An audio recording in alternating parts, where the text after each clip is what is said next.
वळूयात पुढच्या बातमीकडे। पंढरपूरच्या वारीचा जागतिक वारसा नामांकनासाठी युनेस्कोकडे प्रस्ताव पाठवण्यात आलेला आहे। पंढरपूरच्या वारीला जाणाऱ्या मुख्य पालख्यांमधील दिंडींना प्रति दिंडी 20,000 रुपये निधी देण्यात येईल आणि त्याशिवाय मुख्यमंत्री वैद्यकीय सहायता कक्षाच्या माध्यमातून देहू आळंदी ते पंढरपूर या दोन्ही मुख्य पालखी मार्गावरील सर्व वारकऱ्यांची आरोग्य तपासणी, मोफत औषध उपचार होणार आहेत। निर्मल वारीसाठी 36,71,00,000 रुपयांचा निधी जाहीर करण्यात आलेला आहे।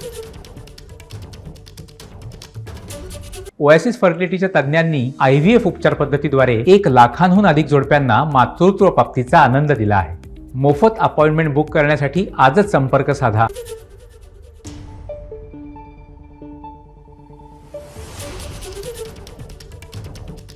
तर वारकऱ्यांसाठी नेमक्या काय घोषणा करण्यात आलेल्या आहेत त्या देखील पाहूयात। जर सेवा होत असेल तर ती पंढरपूर वारीचा वर्ल्ड हेरिटेज नामांकनासाठी युनेस्कोला प्रस्ताव। मुख्य पालख्यांमधील दिंडींना प्रतिदिंडी 20,000 रुपये।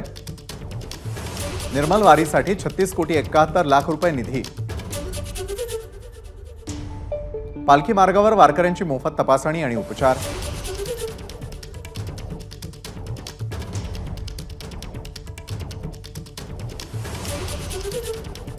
जर सेवा होत असेल तर ती खरंच एक चांगली गोष्ट आहे, कारण वारीमध्ये वातावरण खराब असते थोडे, तर आरोग्य सुविधा भेटत असेल तर खरंच ती एक चांगली गोष्ट आहे। आज प्रत्येक दिंडीला 20,000 रुपये सुद्धा देण्याचं कबूल केलेलं आहे।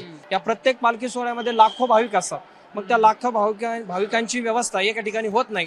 मग त्या प्रत्येक ठिकाणी काही सभामंडप असेल या महामंडळाच्या माध्यमातून तिथे उपलब्ध होतील आणि हे अतिशय छान छान गोष्ट या ठिकाणी आज या महामंडळाच्या माध्यमातून होणार आहे। त्याबद्दल मनपूर्वक सर्व वारकऱ्यांच्या वतीने मी आज उपमुख्यमंत्री साहेबांचं मनपूर्वक अभिनंदन करतोय।